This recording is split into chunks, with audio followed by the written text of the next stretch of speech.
Muy bien. Entonces, el tema que vamos a abordar el día de hoy es la teoría del contrato social. Y tendremos una breve visión histórica al respecto, desde la época de los griegos, porque parece algo no muy de creer, pero sí, ya hubo, digamos, algunos pensadores griegos que pensaron en una especie de contrato social, aunque se volvió esto bastante famoso en la modernidad, ¿verdad? Entonces, tendremos esta visión histórica para luego entrar al análisis de algunas de las más importantes teorías del contrato social propias de la modernidad. Entonces, comencemos con las características de esta teoría del contrato social, y es que esencialmente es una teoría que propone que por una parte el Estado y por la otra el derecho surgen o surgieron en virtud de un acuerdo conscientemente establecido entre los seres humanos. Es decir, hubo un momento en que eh, los hombres pues llegaron a la conclusión de que la vida no podía continuar como hasta ese momento y que era necesario entonces generar lo que hoy conocemos como Estado y como derecho. Ahora, esto supone una clase de vida antes, digamos, de ese acuerdo consciente. ¿Cuál fue realmente la condición en que vivían los seres humanos antes entonces de llevar a cabo el contrato social? Bueno, aquí también difieren los distintos autores. Hay algunos que consideran que antes del contrato social lo que se dio fue una anarquía total, es decir, todos hacían lo que les daba la regalada gana, como decimos, y entonces se dio una guerra de todos contra todos, es decir, no había manera de vivir pacíficamente, no había vida prácticamente en común, no había vida en sociedad, sino más bien una guerra de todos contra todos. O también hay los que aseguran que antes del contrato social los hombres experimentaron una libertad total, idílica, paradisíaca, maravillosa, fantástica, ¿verdad? Entonces, entre estas dos, pues vamos a ver eh, por cuál se inclinan los diferentes autores en el momento en que los abordemos ya de una manera un poco más en concreto y más específica. Ahora, como estaba diciendo al principio, resulta un poco difícil de creer y difícil de aceptar que hubieran ideas sobre el contrato social en la antigüedad, pero así es. Entre los sofistas, pues se sostuvo, digamos, una idea semejante. También Sócrates llegó a pensar algo similar y, por supuesto, el campeón del placer como motor que mueve a los seres humanos al actuar, el gran hedonista Epicuro, ¿verdad? Entonces, vamos a ver cómo realmente se dio esto en la antigüedad dentro de un momentito. Pero la teoría obviamente se hizo popular durante los siglos XVII y los siglos XVIII con autores que ya conocemos y otros que probablemente no habíamos pensado que se adhirieron, digamos, a la teoría del contrato, como Gassendi, por ejemplo, ¿verdad? Pero Hobbes, Gassendi, Spinoza, Locke, Rousseau, entre otros, se inclinaron, digamos, por explicar la vida societaria en función de un contrato entre los seres humanos. Y esto se dio por varias razones en la modernidad, ¿verdad? Por una parte, hay que tomar en cuenta la lucha en contra del feudalismo, del cual la humanidad había recién salido durante la modernidad, ¿verdad? Y por supuesto, también la lucha en contra de las monarquías absolutas, ¿verdad? Y otro elemento que no habría que descuidar es también el descubrimiento del nuevo mundo, que de algún modo inspiró algunas utopías de carácter social, ¿verdad? Bueno, hay que hacer notar también, digamos, que esto no se dio única y exclusivamente en Europa con los autores que ya hemos mencionado, sino que también surgió, por ejemplo, en la Ilustración rusa. Hubo realmente pensadores rusos que también le dieron su lugar a la teoría del contrato social. En los Estados Unidos, pues habrá que recordar las ideas de Thomas Jefferson, que iban exactamente por el mismo camino, ¿verdad? Probablemente por la admiración que Jefferson tenía del pensamiento de John Locke. Y por supuesto en otros países también, ¿verdad? Se dio durante la modernidad, durante la época moderna, la idea del contrato social. Bueno, vayamos a los tiempos antiguos y veamos lo que pensaba Protágoras de Abdera, uno de los sofistas, uno de los grandes representantes del pensamiento sofista. Bueno, aquí he reproducido una cita de la carta a Meneceo de Protágoras, donde literalmente, pues ahí entre comillas, Protágoras va a ser una referencia a algo muy parecido al contrato social. Lo que ocurre, digamos, es que los hombres que eran libres en un principio, según Protágoras, eran amenazados por las fieras. Y entonces, dice Protágoras, pensaron entonces reunirse y fundar ciudades para su defensa.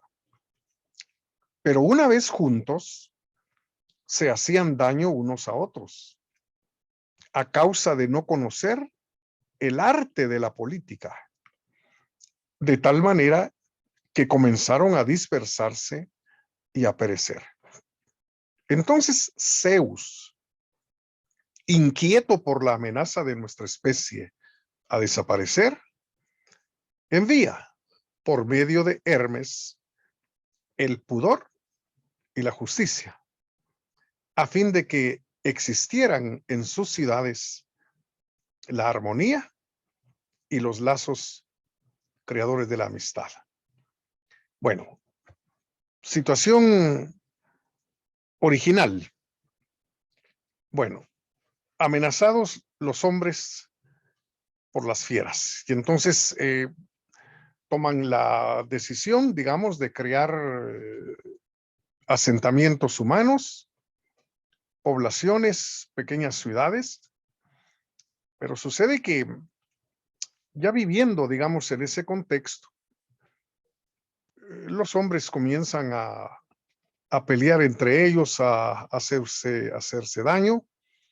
Dice Protágoras, por no conocer el arte de la política, es decir, de la vida en la polis, ¿verdad? Y entonces se presenta una situación también muy peligrosa, ¿verdad? En este caso, Protágoras recurre, digamos, a Zeus, ¿verdad? Podríamos decir el dios mayor de la mitología griega, ¿verdad? Quien es realmente el que, por medio de Hermes, hace que los hombres experimenten lo que es, por un lado, el pudor y por otro lado, la justicia, ¿verdad? Para que pudieran realmente vivir un poco más tranquilamente, con un poco más de armonía, generando pues en ellos un espíritu tendiente hacia la amistad. Entonces, aquí, digamos, es realmente una deidad la que hace aparecer en los seres humanos aquellos principios fundamentalmente que les van a permitir la convivencia pacífica, ¿verdad? Ahora, Glauco, hacia el siglo V antes de Cristo, ¿verdad? Esto lo hemos obtenido de la República de Platón, ¿verdad? Un diálogo que ustedes deben conocer. Dice, después que los hombres probaron lo uno y lo otro, es decir, injuriar y ser injuriados, y se hicieron daños entre sí por largo tiempo, los más débiles no pudieron evitar los ataques de los más fuertes, ni someterles a su vez. Pensaron en decir que era interés de todos el pactar, que no se hiciese y no se recibiese ningún daño. De aquí toman sus principios las leyes y sus convenios. Y el llamarse justo, legítimo, lo que estaba mandado por la ley. Bueno, lo que tenemos aquí es de nuevo una especie, digamos, de lucha, una trifulca permanente entre, en este caso, los más fuertes en contra de los más débiles. Pero obviamente, digamos, los más débiles no podían realmente someter a los fuertes y entonces se les ocurre que para bien de todos, es decir, no únicamente para bien de ellos como débiles, sino para bien de todos, que era mejor llegar a un acuerdo en el cual pues se dejara de hacer daño, ¿verdad? Y entonces, a partir, digamos, de ese pactar, como le llama directamente Glauco, pues se generan las leyes, los convenios o acuerdos, ¿verdad? Y por supuesto surgen también los conceptos de justicia, de legitimidad, entendiendo por justo y legítimo aquello que es mandado por la ley. Entonces aquí tenemos muy claramente la idea de que el derecho, el entramado jurídico, digamos, propio de la vida en sociedad fue el resultado, digamos, de un convenio al cual los débiles llevaron a los más fuertes, ¿verdad? Ahora, con Epicuro tenemos en sus máximas este párrafo que hemos reproducido aquí. Dice Epicuro que la justicia e injusticia no existen en las relaciones de aquellos seres que no han concluido un pacto con objeto de no dañarse mutuamente. Y agrega que la justicia es una convención utilitaria hecha en vista de no perjudicarse mutuamente.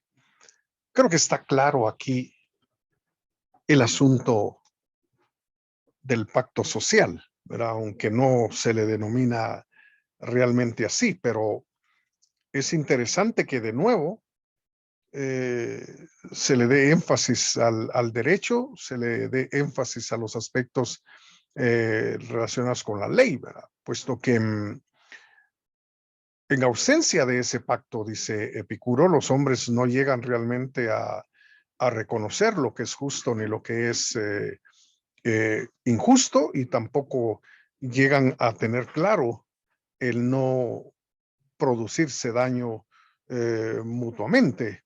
Y es interesantísima, digamos, la afirmación que hace a continuación, en el sentido de que ve la justicia como una mera convención utilitaria, ¿verdad? Es decir, es en función de los resultados que la justicia es asumida, digámoslo así, como pues caracterizando la conducta y el comportamiento de los seres humanos, precisamente para evitar perjudicarse mutuamente.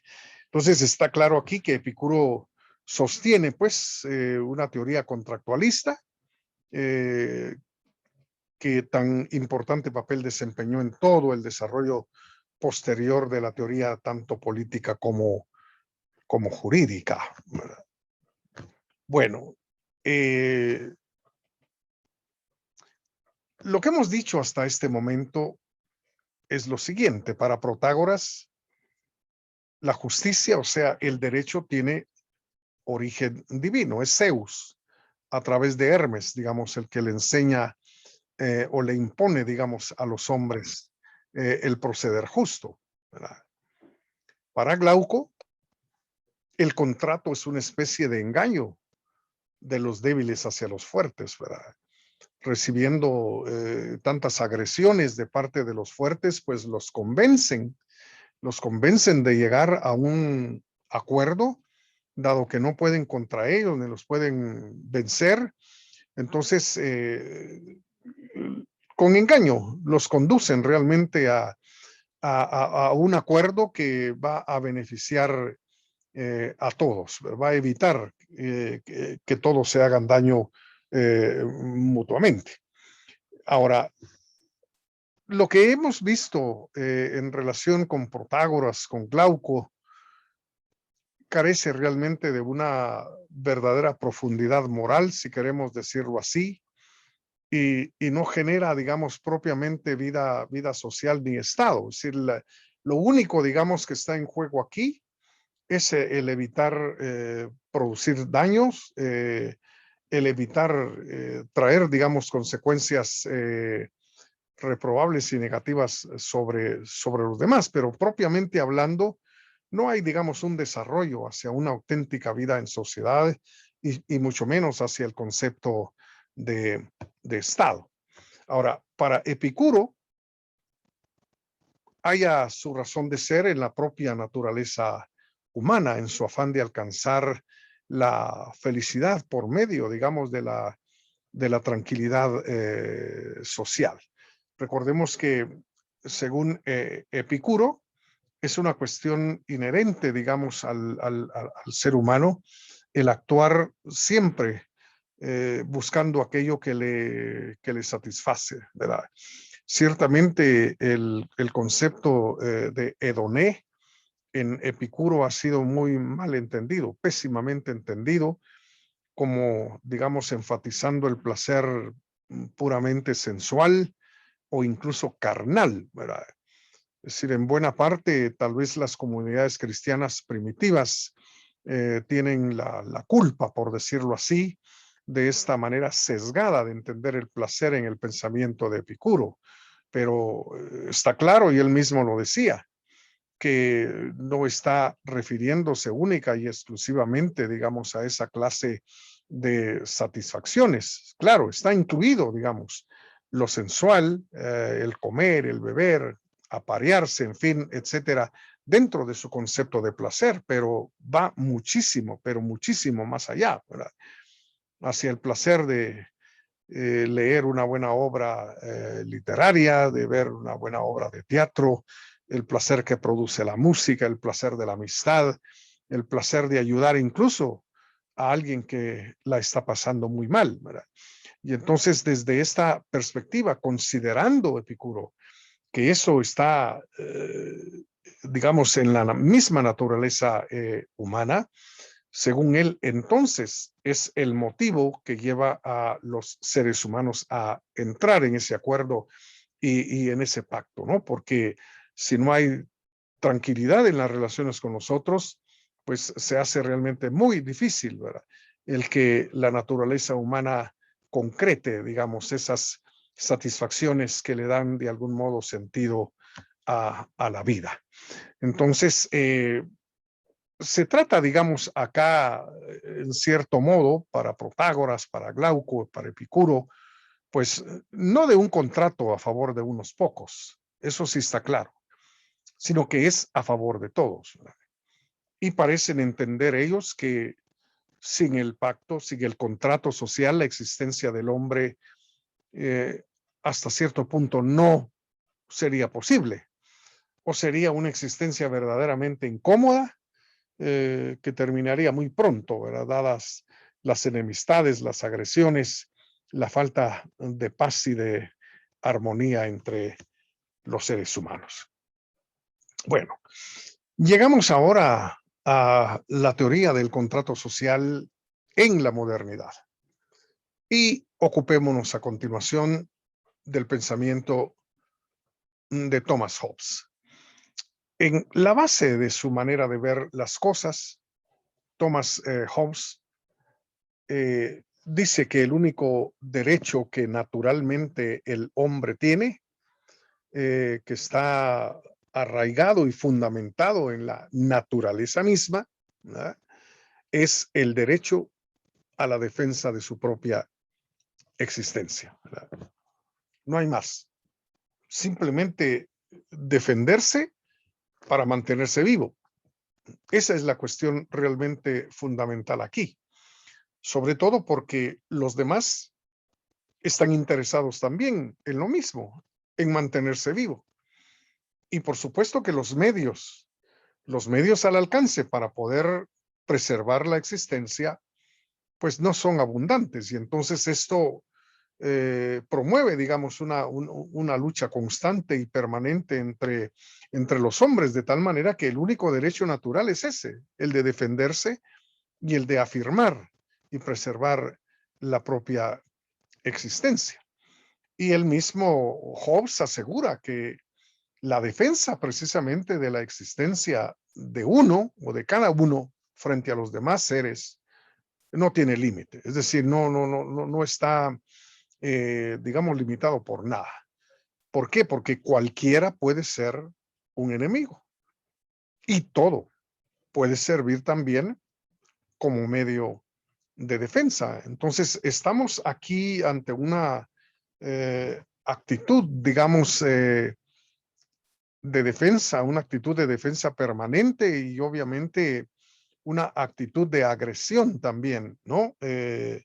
Porque todos los demás son prácticamente enemigos de la existencia personal, ponen en riesgo la existencia personal, de tal manera que defender la propia existencia con cualquier medio es algo perfectamente justificado.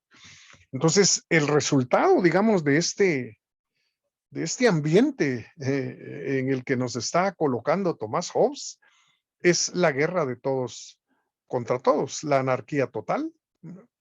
Y por supuesto, en un ambiente de esa naturaleza, es obvio que nada material ni espiritual puede progresar. Si los seres humanos no están interesados en crear, no están interesados en inventar, no están interesados en nada más que en mantenerse vivos. En eso se les va, digamos, la energía, en eso se les va el tiempo, y entonces es realmente eh, una vida cuyas condiciones, digamos, son bastante precarias, para decirlo en una sola palabra, porque se vive realmente acechado por todas partes. Ninguno es tan fuerte que no tenga que temer de los otros.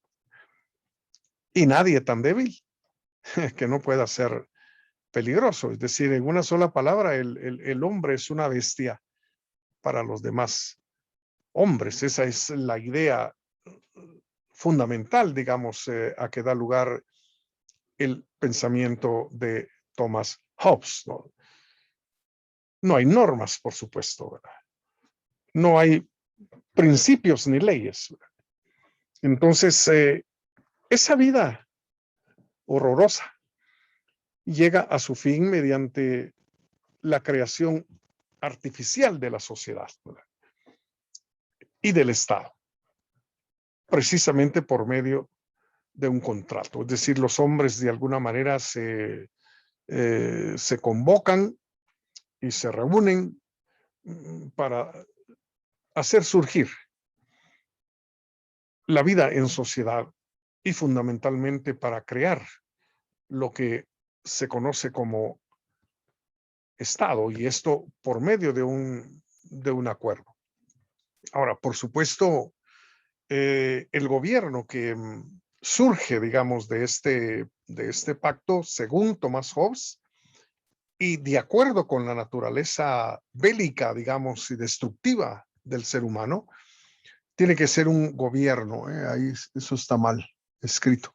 Bueno, tiene que ser un gobierno absolutista, es decir, que tiene todo el poder en sus manos, porque de otro modo no va a tener la facultad de someter a las cuasi bestias humanas. Entonces es realmente la autoridad, el poder que tiene el gobernante en sus manos, lo que va a provocar la relativa paz, lo que va a pacificar, digamos, el carácter salvaje de los seres humanos.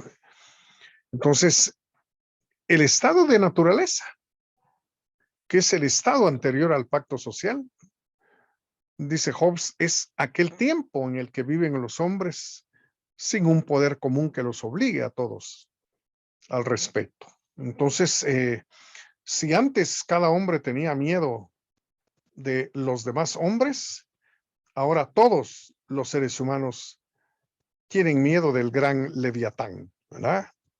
Que tiene todo el poder habido y por haber, que los obliga definitivamente a vivir respetuosamente, a vivir en paz y en cierta armonía.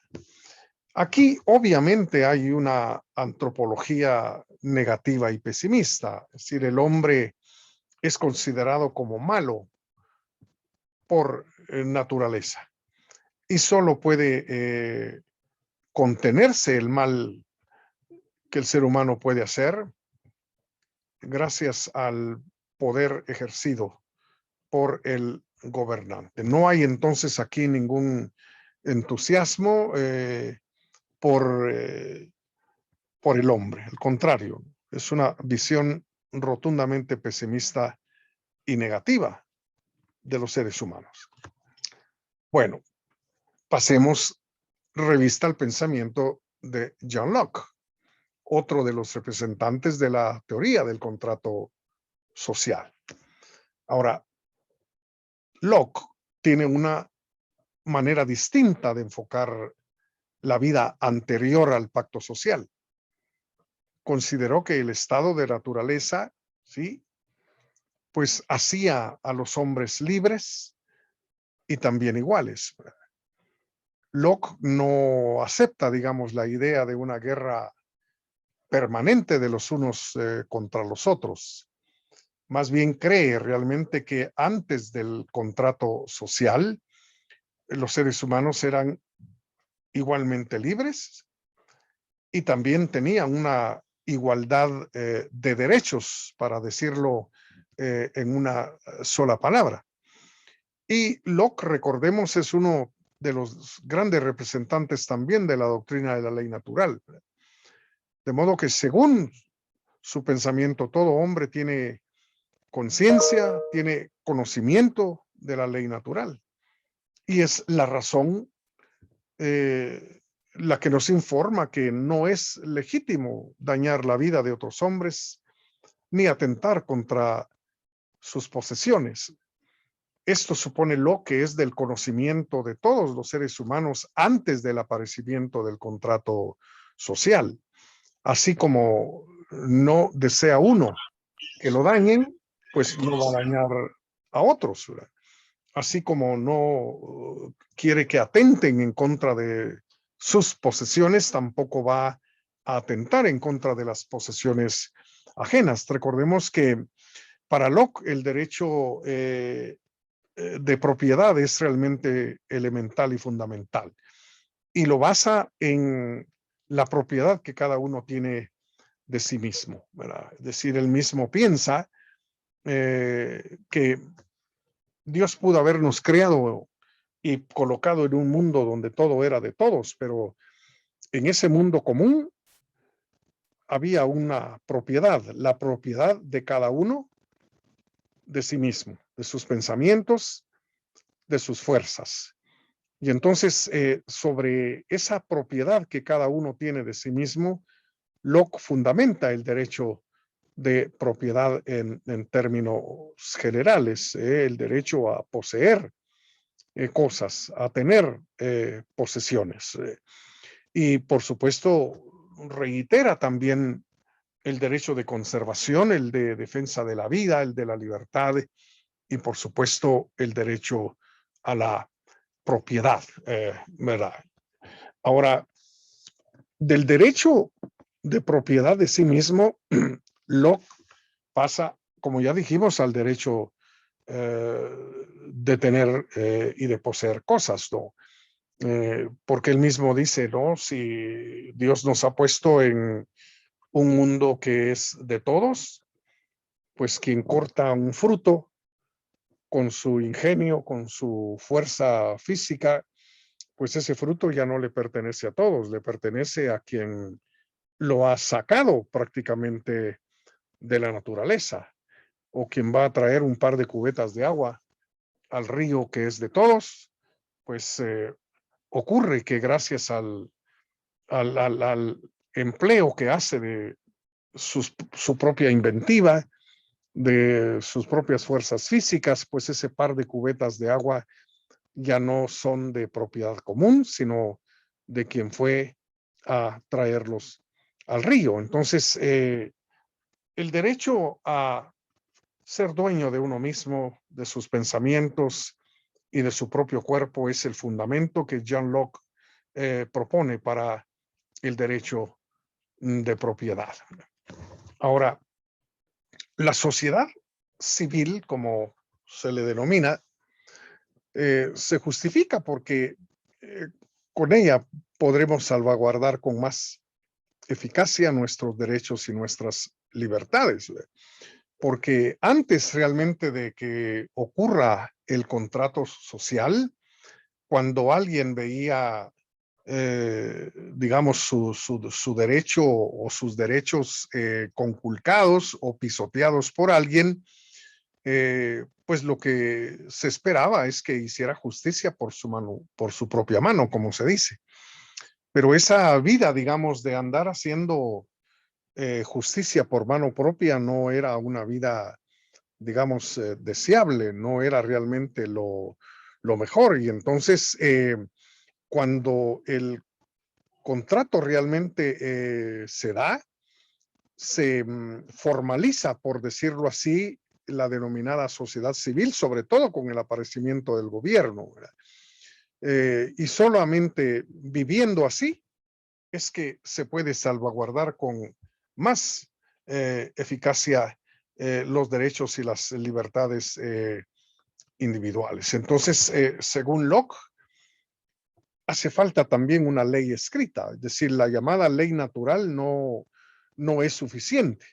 Ciertamente se supone que todos la conocen, que todos la entienden, pero hace falta de todos modos una ley escrita, es decir, que especifique en realidad los derechos que le pertenecen a cada cual, para no dejarlo únicamente así en el supuesto conocimiento que todos tienen de la ley natural. Pero también, a, aparte de la ley escrita, hace falta una una instancia que se encargue de dirimir las diferencias entre los individuos en caso de conflicto sobre asuntos particulares. Y esto es realmente la función y el papel que el gobierno va a tener desde la perspectiva de Locke, ¿verdad?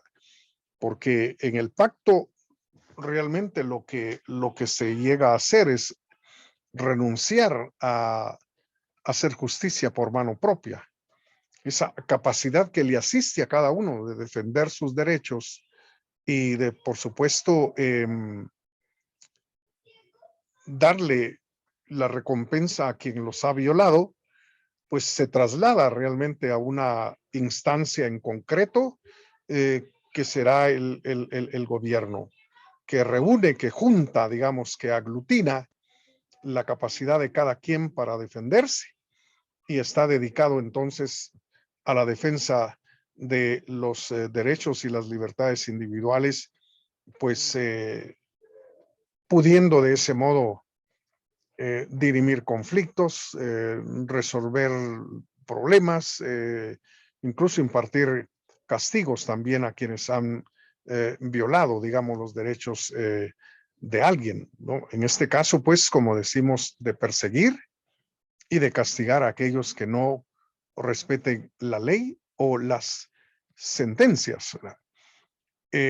Y también hay que recordar que Locke es el gran campeón, digamos, de la tolerancia, uno de los valores propios de la vida civilizada hasta el día de hoy, ¿verdad? Sobre todo porque Locke vivió las guerras de religión en Europa, de católicos contra protestantes y protestantes contra católicos, y bueno, escribió su famoso tratado sobre la tolerancia, ¿verdad? Es decir, el hecho de que tengamos diferentes creencias en muchos aspectos de la vida, pero sobre todo religiosos en ese momento, no debe ser motivo para que nos destruyamos y empecemos a guerrear entre nosotros, ¿verdad? Puede que no estemos de acuerdo con aquello, pero hemos de ser entonces tolerantes. Y también propició la separación del Estado y la Iglesia, de la religión con la política. Era algo que ya se venía dando prácticamente desde el siglo XIV con Marsilio de Padua, fundamentalmente, como lo hemos visto en su momento, ¿verdad? Bueno, hagamos alusión a Juan Jacobo Rousseau, tal vez el más conocido en este tema por la obra escrita por él que lleva precisamente como título El contrato social, ¿verdad? Entonces, Rousseau, como ya lo hemos visto también cuando hablamos de la utopía del buen salvaje, Rousseau pues va realmente del buen salvaje a la vida en sociedad. Según él, recordémoslo rápidamente, la civilización y el progreso tienen efectos verdaderamente nocivos en los individuos. La civilización, la educación, en fin, nos hace falsos, nos hace hipócritas y viene entonces a malearse el hombre con la civilización y la educación, ¿verdad? Hay aquí en Rousseau una especie de primitivismo moral o de moral primitivista, si queremos decirlo así, o primitiva, ¿verdad? Las relaciones que espontáneamente establecemos son positivas y naturales, ¿verdad? En ese primitivismo moral, pero aquellas relaciones que surgen de lo establecido por la vida social artificial son totalmente de carácter negativo y son rotundamente antinaturales, ¿verdad? O sea que él suponía pues que el buen salvaje era capaz de establecer relaciones con los demás a un nivel hasta cierto punto moralmente superior a las relaciones que el hombre educado y el hombre civilizado puede establecer, dado que la vida en sociedad es algo totalmente artificial, ¿verdad? Entonces, él quiere privilegiar lo primitivo por considerarlo muy natural. Y por supuesto, en su discurso sobre las artes, Rousseau responsabiliza pues a las artes y a las ciencias de ser la última causa de dichos males, males entre los cuales destaca la propiedad privada, ¿verdad?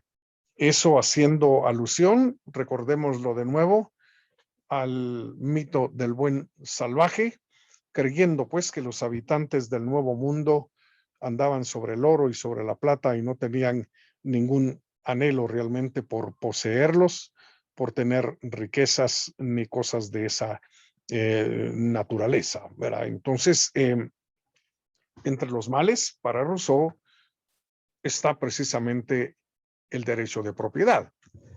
Ahora, en la página 15 aquí de su contrato social, Rousseau afirma la alienación total de cada asociado con todos sus derechos a la comunidad, ¿verdad? Eh, es decir, que no puede haber vida en sociedad si cada uno de los que van a integrar la sociedad no renuncia a sus derechos como individuo. Por eso habla de la alienación total, enajenación total de cada asociado hacia la comunidad, ¿verdad? Es decir, a menos que cada uno de los que van a integrar la sociedad en ese contrato, ¿sí?, renuncie a sus derechos, pues bueno, la comunidad no puede realmente surgir, ¿verdad? No puede surgir. Claro, supone o propone Rousseau que esos derechos se le van a devolver, ¿verdad? Se le van a devolver, ¿verdad? Ahora, aquí estamos claramente frente al derecho positivo, que también es una doctrina francesa de la modernidad, ¿verdad? El derecho positivo, pues afirma y sostiene que los derechos y las leyes son producto de la voluntad del legislador, del gobernante. Entonces, si hay derechos naturales, hay que renunciar a ellos. Claro, no se preocupen, dice Rousseau, porque se les van a devolver. Se les van a devolver, pero sí, se les van a dar positivamente gracias a la voluntad general, que a saber qué es, porque la verdad es que ese concepto de voluntad general ha dado mucho que hablar en el pensamiento de Rousseau, pero nadie ha definido qué entiende por voluntad general. Pero eso es lo que dice Rousseau. La voluntad general le va a devolver a cada uno sus derechos, por supuesto, a través del Estado, ¿verdad? Pero esto implica que si es una concesión, si es algo que se nos regala, pues esos derechos también pueden ser quitados y pueden ser suprimidos por esa voluntad general, siempre a través del Estado. Bien, entonces hemos considerado aquí a los más grandes, digamos, representantes del contrato social. Hemos visto que en algunos del contrato surge la vida en sociedad y en otros, como en Locke, lo que surge realmente es el gobierno como garante de derechos que ya se tenían mucho antes del contrato social. Ahora, una cuestión ya para ir terminando. Se dio una reacción muy interesante en contra del contractualismo, cualquier tipo de contractualismo, de parte de un filósofo de la Universidad de Chicago, de nombre George Herbert Mead. En español, la obra de Mead vio la luz en el año de 1968 con el título de Espíritu, Persona y Sociedad, ¿verdad? En inglés se había publicado originalmente por Mead con el título de Mind, Self and Society, ¿verdad? Y lo que Mead sostiene aquí es que esa idea del contrato es algo imposible. Es algo imposible. ¿Por qué? Porque consiste simplemente, como lo decimos, en poner la carreta delante de los bueyes, ¿verdad? ¿Sí? Poner la carreta delante de los bueyes, es ver las cosas totalmente al revés.